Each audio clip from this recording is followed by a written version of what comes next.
అసలు బియ్యం ఎందుకు ఎత్తున్నామని అడుగుతుంది కేంద్రం. ఇంకా అలాంటప్పుడు ఈ నేషనల్ ఫుడ్ సెక్యూరిటీ అనేది ఇంకా తీసేయాలి. అది national food security real poor కి, అది అంతే కదా, ఇది ఫాల్స్ పూర్.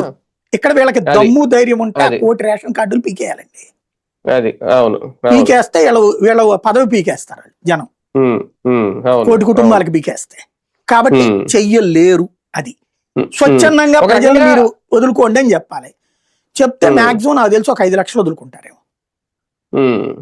అది కూడా ఇవన్నీ ఇస్తానంటే, ఫీజు రియంబర్స్మెంట్, ఆరోగ్యశ్రీ ఇస్తానంటే, లేకపోతే మూసుకోమంటారు వాళ్ళు.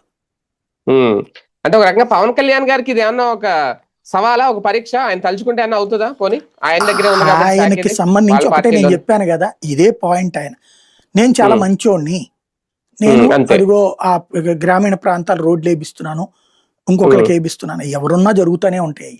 ఈయన కొంచెం పబ్లిసిటీ చేసుకోగలుగుతున్నారు, మీడియా కూడా సపోర్ట్ చేస్తుంది ఈయనకి. అంటే మిగిలిన వాటికంటే అధికారంలోకి రాగానే ఎక్కువ హడావుడి చేసింది దీని మీదే, ఎక్కువ ఫోకస్ పెట్టింది దీని మీదే ఇద్దరు కూడా, నాదెండ్ల మనోహర్ గారు కానీ ఈయన కానీ పవన్ కళ్యాణ్ గారు. కానీ ఇప్పుడు ఇదే ఎటు కాకుండా అన్నట్టు ఉంది వ్యవస్థ. ఏం చేయలేకపోయారు. వైసీపీ వాళ్ళ చేతిలో నుంచి మన వాళ్ళకి ఇప్పించగలిగారు అంతే. అదేనా? ఇప్పుడు దాంట్లో కూడా వైసీపీ వాళ్ళ పార్ట్నర్షిప్ ఉంటది ఖచ్చితంగా. అప్పుడు టీడీపీ వైసీపీ కలిసినే చేసుకున్నారు.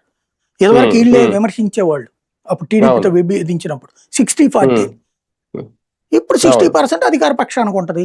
అందులో ఎక్కడ జనసేన ఉంటే అక్కడ బేసిక్ గా. ఇంకోటి ఏంటంటే వీళ్ళు ఇంకా మంచి అవకాశం కల్పించారు. ఇదివరకు రేషన్ డీలరు ప్లస్ ఆ బండోళ్ళు, దానివల్ల ఇంకొక బ్యాచ్కి కూడా ఆదాయం వచ్చింది. రేషన్ డీలర్ తో పాటు బండోళ్ళకి కూడా ఆదాయం వచ్చింది. ఇప్పుడు రేషన్ డీలర్ దగ్గర నుంచినే తీసుకుంటారు.